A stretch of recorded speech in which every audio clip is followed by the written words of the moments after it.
Ficou melhor. Mais direto, assim, mais preciso. Mas muito como bom. é que faz? Assim, então, calma aí. O que que torna, por exemplo, eu diria que você é um cara mais inteligente que a média. O que que tem diferente no teu cérebro, então?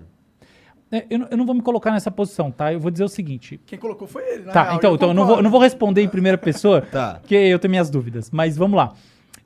O que acontece é o seguinte. Existe um conceito que foi criado por um cara chamado Binet, que é sobre capacidades que se juntam e formam um fator que a gente chama de fator G, que é a sua inteligência geral. Do que é feita a sua inteligência geral? Ela é feita de habilidade numérica, memória de curto prazo, processamento de linguagem, processamento visoespacial. Então, por exemplo, você imaginar como é que você vai estacionar o carro, você imagina na sua cabeça, você, tá, essas coisas todas, esse tipo de coisa. A inteligência, como esse conceito, ela é mensurável.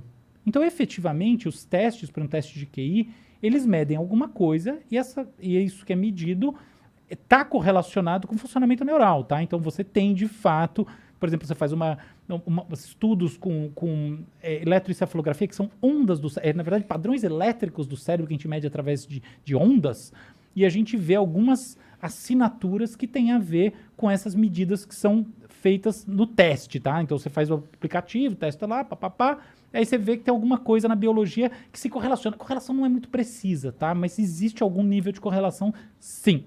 Tá? Isso aí tá dado. Outra coisa é o seguinte. No mundo lá fora, você sai desse laboratório onde você fez testinho, existe uma questão que é a da adaptabilidade do sujeito. E a adaptabilidade pode ser adaptabilidade no sentido da esperteza, ou adaptabilidade pode ser, dado um ambiente de alta complexidade, qual que é a capacidade desse sujeito que se propôs a isso, avançar dentro dele desenvolvendo alguma coisa. Por exemplo, o cara que eu acho ridiculamente inteligente, tá? Richard Feynman, é um físico que já morreu. Assim, pra mim, tem um nome de cara inteligente. Ele tem um nome, uma cara, um jeito, uma humildade, ele é tudo de gênio. Por exemplo, Fernando Meirelles, tá? O cineasta. É gênio total. Então, o que acontece? Uma pessoa dessas, ela, no meu entendimento, ela resolve mais os problemas dentro dessas escalas de complexidade, usando propriedades mentais que não são mensuradas por um teste como o teste de Binet e outros mais, do que usando. Não é que elas não usem, tá? Então, por exemplo, uma pessoa como essa começa a ter um problema de memória de curto prazo. Memória de curto prazo é decorar número, decorar coisa na cabeça, tá? Então é importante para você processar. Tipo, você pensou numa coisa, numa outra coisa, como é que você articula entre elas? Tem que manter elas ali meio num loop, né? Pode crer. Então, beleza. Então, você tem um problema aí, você tem um rebaixamento, de fato. Então, não é que isso aí não importe. Isso é condição sine qua non. Acontece que, assim, você tem um tamanho de coisa, tem gente que tem memórias cavalares. Não é isso que vai determinar a primeira coisa. Então, você só precisa ter o básico, ou talvez um pouquinho mais que o básico. E a outra coisa isso serve para você fazer outra coisa lá dentro. E não exatamente fazer esse processamento. E até tem um negócio que dá uma boa indicação de que eu acho que as coisas funcionam assim mesmo. Hoje em dia, é muito mais fácil você pegar um computador e ele arrebentar numa coisa como essas do que ele arrebentar numa solução de problema livre. Problema livre ele não soluciona. Até hoje a gente não tem isso aí. Então isso indica que, na verdade, existe O que é um problema livre? Um problema para o qual você não tem uma instrução que chegue a uma solução. Um parâmetro para responder. Entendi. Tá? É como se existisse, seria uma inteligência geral artificial, né? Que é capaz de simplesmente interpretar qualquer coisa que você manda para ele e te entregar algo. Exato. Então, por exemplo, uma pessoa tipo um grande estadista.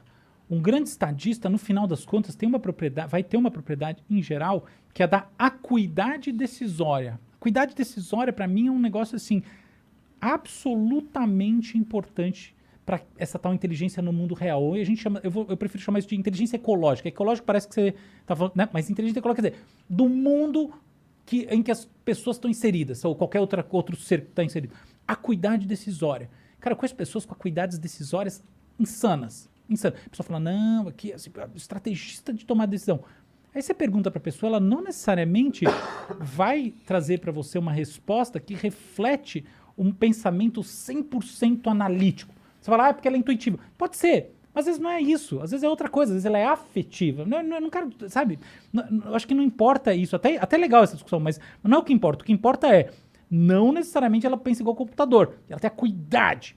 Quer ver outra? A pessoa tem criatividade. Sabe qual que é o melhor teste de criatividade que existe hoje em dia? Um dos melhores? Um teste de divergência. É assim, eu falo uma palavra, tá? Lua. O que você tem que fazer é construir, é me trazer uma outra palavra e fazer uma construção com ela que não tem nada a ver com lua. Tá? Então todo mundo vai pensar, uma palavra já está quase no prime, né? Assim, uma palavra parecida com lua para continuar, isso é criatividade? Não, é o oposto. Pensa na coisa mais diferente de lua que você consegue imaginar na sua vida. Caralho. Entende? É realmente complicado, né? Porque você vai pensando em coisas e fala, mas tem uma ligação com lua e tal, né? Isso. Aí você fala assim, abobrinha, foda-se. Abobrinha, interessante. Abobrinha, legal. Sabe como é que eu vou medir se a abobrinha tem mais a ver ou menos a ver com lua? Como? Porque eu vou botar milhares de pessoas para fazer associação e eu vou medir as associações menos comuns. Entendi. Entendeu? O negócio é mais complicado do que isso. Então, no final das contas, o que um teste como esse mostra? Que a divergência de pensamento, ela é um dos princípios, tem vários. Criatividade tem a ver com esforço, criatividade tem a ver com informação, criatividade tem a ver com disposição emocional. Você está totalmente parado, você não consegue ter criatividade. Criatividade tem a ver com normatização, é sobre normatização. Quanto mais você tiver sobre princípios normativos, menos é mais difícil ser criativo. Então, um monte de coisa. Mas tem esse negócio da divergência. Mas não tem nada a ver com teste de inteligência, esse tipo de coisa, entendeu? Então, tá aí.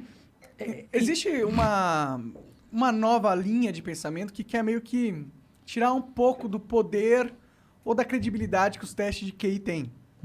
Eu acho que é muito pelo que você está falando isso, porque ele realmente não mede todas as formas com que o ser humano pode ser bem sucedido na vida e, portanto, não é um teste de inteligência como inteligência geral, que é realmente que a gente está querendo chegar, né? Inteligência como a capacidade do cara conseguir algo que ele se planejou a fazer. Exato, exato.